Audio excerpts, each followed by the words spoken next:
ये कहानी एक ऐसे शिप पेरी जहाज के बारे में है जो कि अंटार्कटिका के समंदर में फंस जाता है, जिसमें 70 आदमी सवार थे। इस शिप के बारे में हमें ये बताया जाता है कि वो शिप 133 दिन तक वहीं पर फंसा रहा। तो कहानी के शुरू में हमें वही शिप दिखाया जाता है जो कि ऑस्ट्रेलिया की तरफ बढ़ रहा था, जिसका कैप्टन पेट्रोफ था। को दाएं तरफ मोड़ दी ताकि ये बर्फ के पहाड़ से साइड पर से होकर जा सकें। जब इनका शिप बर्फ के पहाड़ से गुजरता है तो बर्फ के टुकड़े इनकी शिप में गिरना शुरू हो जाते हैं। इसी बीच शिप को झटका लगता है, जिस वजह से एक आदमी अपने डॉग के साथ पानी में गिर जाता है। उसे देखकर पेट्रोफ उसे बचाने जाता है। वो सीढ़ी लगाकर पानी में कूदकर उस आदमी को बचाना चाहता था, पर जर्शिप का दूसरा कैप्टन था। वो पेट्रोफ से कहता है कि तुम क्या करने जा रहे हो, तो एक आदमी की वजह से सब लोगों की जान को खतरे में डालना चाहते हो। हमारे ऊपर से खतरा भी डला नहीं है, हमें आगे बढ़ते रहना होगा। इनकी दरमियान में बहस चली रही थी, तभी एक आदमी अपने साथी को बचाने पानी में कूद जाता है, मगर वो दे लग रहा था कि जैसे ठंड की वजह से उसकी आवाज़ चली गई हो। मगर अब बर्फ का पहाड़ उनके लिए एक बहुत बड़ा चैलेंज था। आगे बढ़ते हुए शिप का रेडार सिस्टम भी खराब हो जाता है। जियोब उनके लिए और भी बड़ी मुसीबत थी, क्योंकि रेडार दूसरा कैप्टन था, वो पेट्रोफ को हर चीज़ का जिम्मेदार कहता है। जैसे इनके शिप का तूफान में फंसना, इनकी एक आदमी की मौत, और तो और रेडार का भी खराब होना, वो सभी चीज़ों के बारे में पेट्रोफ को जिम्मेदार ठहरा रहा था। इसीलिए अब वो एक रिपोर्ट बनाकर अपनी हेड्स को भेज देता। हालांकि जो दूसरे लोग शिप में थे वो इस बात को मना करते हैं। वो जानते थे कि पेट्रोफ कितना अच्छा कैप्टन है और वो जानबूझकर ऐसा कभी नहीं कर सकता। अब जो रिपोर्ट बनाकर पर सेकंड कैप्टन ने हेड्स को बेची थी, इसलिए वो इसकी बात को मान लेते हैं और पेट्रोफ को उसके ओहदे से हटा दिया जाता है। उन्होंने ये भी कहा था कि जब तक कोई नया कैप्टन नहीं आएगा तो अब सेकंड कैप्टन को ही इस शिप का नया कैप्टन बन। बावजूद जो नया कैप्टन था वो पेट्रोफ का शुक्रिया अदा करने की बजाय बातें सुना देता है कि वो अच्छा कैप्टन नहीं है। जो नया कैप्टन था वो बहुत ज़्यादा खड़ूस और सब था।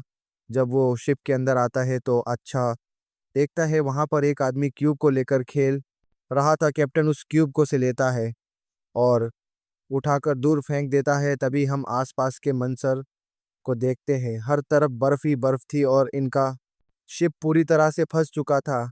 ना ही शिप आगे बढ़ता। इस तूफान से कैसे बचा जाएगा? तभी यहाँ पर इनका एक साथी ही कहता है कि क्यों ना हम शिप में से पेट्रोल को निकालकर एक बहुत बड़ा धमाका करें, जिससे शायद आगे जाने का रास्ता खुल जाए। ये मीटिंग पेट्रोफ करवा रहा था। तभी यहाँ पर नए इस फ्यूल को तुम इस्तेमाल करके धमाका करने की बात कर रहे हो सकता है आने वाले दिनों में हमें उस फ्यूल की ज़रूरत हो। इसलिए कैप्टन अब हर तरफ पर इमरजेंसी की खबर को फैला देता है कि इनका शिप बर्फ में बुरी तरह से फंस गया है। इसलिए इन्हें अब शिप की लाइट्स को भी बंद करना पड़ता है, क्योंकि ये नहीं जानते थे कि इनका शिप कब यहाँ से निकलेगा। इसलिए इन्हें अपनी हर चीज़ को बचा कर रखना होगा। अब पेट्रोफ यहाँ पर कुछ सोचता है। वो ऐसे ही खामोश नहीं रहने वाला था। वो सोचता है कि आखिर कब तक हम यहाँ पर फंसे रहेंगे और मदद का इंतज़ार करेंगे। इसलिए अब ये फ्लेयर गन को लेकर उस बर्फ के पहाड़ के बारे में जानने के लिए शिप से उतर जाता है। तभी उसे हेलीकॉप्टर का पायलट देख रहा था, जो कि कैप्टन को यहाँ पर लेकर आया था। मगर वो पेट्रोफ से कहता है कि तुम फिक्र नहीं करो, मैं इस बारे में किसी को भी कुछ नहीं बताऊंगा। पेट्रोफ जब शिप से उतरकर आगे जाता है, पानी पर बर्फ की तह जम चुकी थी। जब पेट्रोफ थोड़ा सा आगे जाता है तो उसे वही क्यूब मिलता है जो कैप्टन ने फेंक दिया था, पर वहां पर एक बर्फ का गड़ा था जिसमें वो गिर जाता है।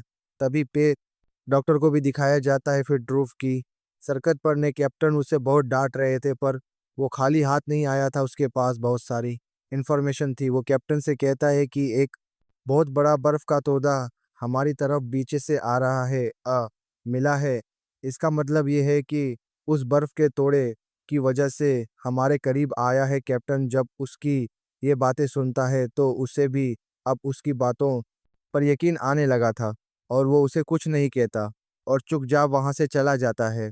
वहीं पर दूसरी तरफ नई कैप्टन से कहता है, तुम्हें सबके साथ इतनी शक्ति दिखाने की ज़रूरत नहीं है, मैं जानता हूँ। डिफेंस मिनिस्टर को हमारी कोई परवाह नहीं है, हमें कोई भी बचाने नहीं आएगा, क्योंकि चारों तरफ से मौसम बहुत ख़राब है, ठंडी हवाएं चल रही है।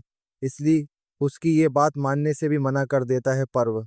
शिप के अंदर आना शुरू हो गई थी और तभी पर्व की वजह से शिप के नीचे वाले हिस्से में सुराख हो जाता है और पानी भी अब शिप के अंदर आने लगा था, जिससे इनका सारा खाना खराब हो जाता है और पीने का से साफ पानी भी अब जैसे तैसे करके सभी शिप के लोग उस सुराख को बंद तो कर देते हैं, पर खतरा अभी टला नहीं था।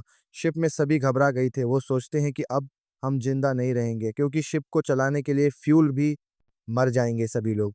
दूसरी कैप्टन की बातों में आ गई थी, वो जाकर नए कैप्टन को बंद कर देते हैं, जिसके बाद ये सभी अपने मिशन पर लग जाते हैं। ये 5 टैंक फ्यूल लेकर उन्हें थोड़ा दूर ले जाकर धमाका करने वाले थे। फिर प्रो इन्हें बह समझाने की कोशिश करता है कि ऐसा मत करो, कोई भी उसकी बात को नहीं सुनता और वो धमाका कर देते हैं, जिससे कोई फायदा नहीं हुआ था। ये प्लान इनका फेल हो चुका था। इन सब के बाद शिप का जो नया कैप्टन था उसे को भी ने सबको माफ कर दिया था। उधर दूसरी तरफ हम पेड्रोव की थी, जिसे देखकर सभी डर जाते हैं, इन्हें अपनी मौत साफ दिखाई दे रही थी। पेड्रोव सबसे कहता है, जो पर्व की दरार है हम इस पर अपनी शिप को ले जाएंगी, पर बाकी सब कहते हैं कि इसमें बहुत बड़ा खतरा है। पेट्रोव कहता है कि नहीं, हम ये सब कर सकते हैं। हम नया कैप्टन भी पेट्रोव का साथ देने के लिए तैयार था, क्योंकि वो उसकी काबिलियत को पहले ही जान चुका था। पेट्रोव कहता है कि मैं हेलीकॉप्टर में ना रहा जाकर तुम्हें आगे का रास्ता बताऊंगा, क्योंकि इनका रेडार तो पहले ही खराब हो चुका था। और पेट्रोव कैप्टन से कहता है कि तुम पीछे से शिप को निकलाओगी, मगर नया कैप्टन उसे ये कहता है, मैं हेलीकॉप्टर के जरिए तुम्हें रास्ता बताऊंगा और तुम शिप पर ही रहोगे, क्योंकि तुम अपनी शिप को अच्छे से जानते हो। मगर कैप्टन का हेलीकॉप्टर अभी भी उस बर्फ के बाहर के पास ही था, क्योंकि हवा बहुत तेज थी। और तभी वो उस बर्फ के बाहर में लगकर नीचे गिर जाता है। ये देखकर पेट्रो शिप को वापस मोड़ने का कहता है। कैप्टन और पायलट जो कि पानी में डूबने वाले थी, वो बिल्कुल अपनी उम्मीद खो चुके थे कि पेट्रो उन्हें बचाने आएगा। सलामत शिप में आ गए थे और बहुत खुश थे कि आखिरकार वो इतनी बड़ी मुसीबत से बच गए। अब आगे जाकर उन्हें पेट्रोव की बीवी का शिप में मिल जाता है, जिससे वो अपनी शिप में फ्यूल भरते हैं और फिर ये सब खुशी खुशी आगे बढ़ते हैं। सबने बहुत बड़ी मुसीबत को आसानी से पार कर लिया था, सब बच गए थे। इनकी तस्वीर अखबार में भी छपती है, जो कि पेट्रोव की बेबी ने चपड़ाई थी। उन्होंने 132 दिन इसी शिप में गुजारे थी। तो इंसान जितनी बड़ी मुसीबत में क्यों ना हो, अगर वो कोशिश करे तो ज़रूर कामयाब हो सकता है। और इसी के साथ ये मूवी यहीं पर ख़त्म हो जाती है।